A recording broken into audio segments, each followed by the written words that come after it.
Have you ever noticed how the loudest voices rarely carry the deepest truths? How the world seems to reward noise, the constant talking, posting, proving, while silence is mistaken for weakness? This story isn't about success or ambition or the rush to be heard. It's about a river, a noisy, restless river that believed motion meant meaning. Every day it roared past the valley, crashing against its own stones, desperate to prove it was alive. It never paused to see how its chaos drowned its reflection. But one day, the river discovered something hidden beneath its surface, a quiet strength deeper than any current, a truth that would change everything it believed about stillness, about peace, about power. Because sometimes, the most profound force in life doesn't make a sound. And this single story, of a river that learned to listen, holds a truth that could change how you see yourself, your noise, and your world. The river never stopped moving. Day after day it rushed over rocks, raced around bends, and crashed against the cliffs, as if the world might end if it ever slowed down. The villagers who lived nearby would often say, "Listen to it roar, such power." And the river believed them.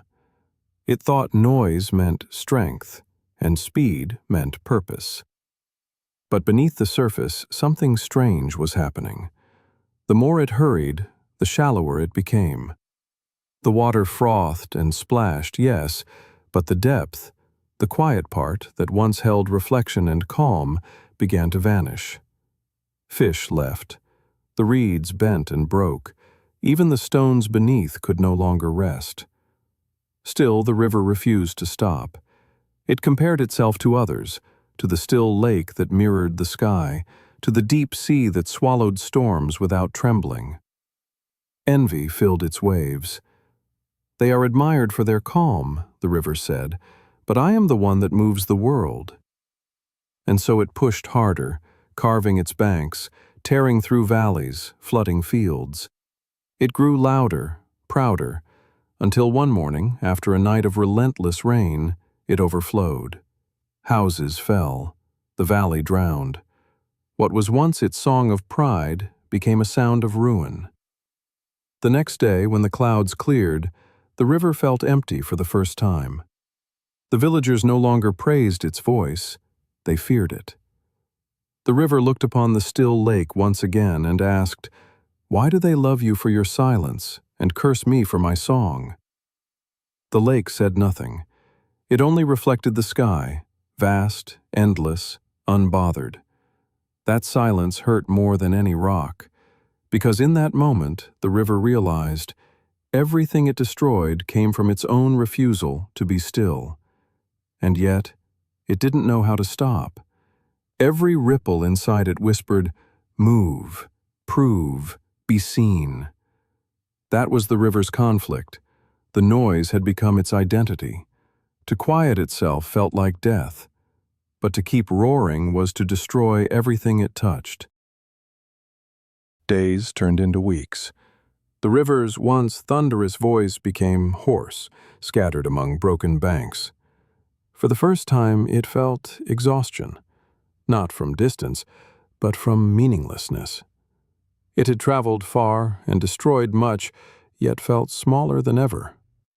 One twilight evening, as fog rolled over the valley, the river noticed a mountain standing in silence before it, vast, unshaken, timeless.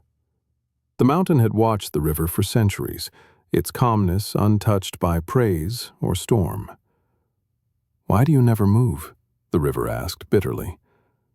"Because I am not searching for direction," the mountain replied. "I am already where I need to be." The river rippled with frustration. "Then how do you not grow restless? I roar and surge, yet I feel empty." The mountain's voice was soft, like the weight of truth.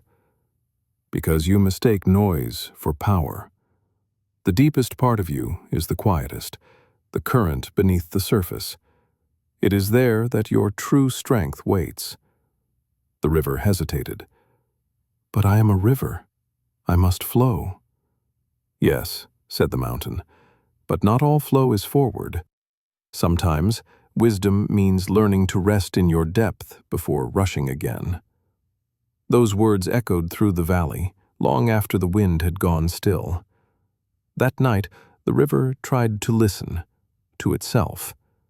Beneath the roar, it found something it had never noticed, a slow, steady hum deep below, a soundless rhythm that seemed to pulse with life. It frightened the river at first, that quiet presence, too calm to be tamed.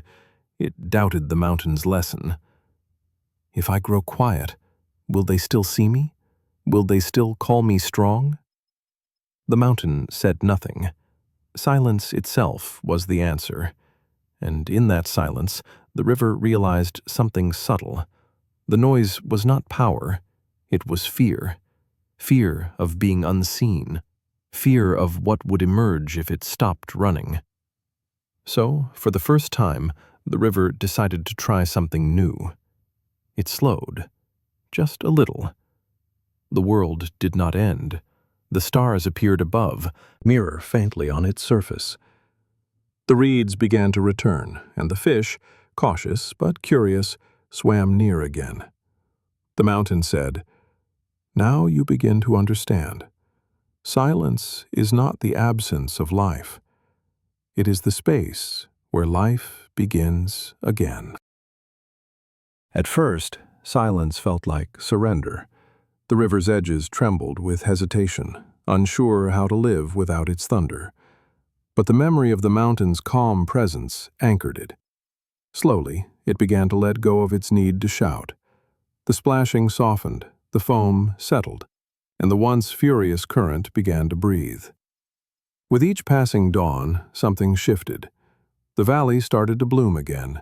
Grass sprouted along its banks, birds returned to the trees, and the air grew still enough to hold reflection. For the first time, the river saw its own sky mirrored on the surface. It realized it had never truly seen itself before, only fragments distorted by haste. In the depth of its silence, the river discovered power it had never known. It could now carry ships without resistance, cradle life in its depths, and flow farther than it ever had when it rushed. The calm didn't steal its motion, it refined it. Every curve, every ripple, every quiet turn carried intention instead of impulse. The villagers began to gather again by its banks, whispering, "The river has changed. It speaks without sound now." They didn't know that what they admired was not the water's voice, but its peace. And when the river looked toward the mountain once more, it understood. Stillness was not the opposite of strength. It was the proof of it. The river had become what it was always meant to be, not loud, but alive. We live in a world that rewards the roar. We measure our worth in how loudly we can announce our success, how quickly we can respond, how visible we can make ourselves. But in the pursuit of being heard, many of us forget how to listen, not to others, but to our own inner current. The river's story is our story. We rush through days filled with deadlines, notifications, and noise, mistaking motion for meaning. We post, we argue, we explain, convinced that silence means irrelevance. But silence is not emptiness. It is where understanding begins. Think of the deepest part of any river. It moves, but without chaos. That is the lesson of the mountain. The calm is not a lack of energy, it is focused energy. When you are no longer scattering your attention across every demand, you start to direct your power toward what truly matters. In your career, silence might mean pausing before reacting, letting insight replace impulse. The greatest leaders are not those who speak the most, but those who listen deeply, observe patterns, and act with precision. A calm mind makes sharper decisions than a restless one. In relationships, silence becomes empathy. When someone you love is hurting, it's easy to fill the space with advice, noise, or self-defense. But sometimes, the most healing thing you can offer is presence. The quiet assurance that you are there, without needing to be right or impressive. Because love, like a river, finds depth in stillness. And when it comes to yourself, your doubts, your fears, your growth, silence is the mirror. It reveals the truth no applause can offer. It shows you the patterns behind your actions, the motives beneath your words. To sit quietly with your own thoughts can be uncomfortable, even painful. But that is where clarity begins. The river didn't discover peace by changing its course. It found peace by meeting itself. In modern life, the greatest act of rebellion might be this: to go still. To wake in the morning and not reach for your phone. To walk without headphones. To sit with the sunset and simply watch it fade. These moments may seem small, but they are not empty. They are where your strength gathers, the same way the river gathered its depth. The world may not applaud your silence, but your soul will recognize it. And once you've known that quiet power, you'll see that no amount of noise can compete with it.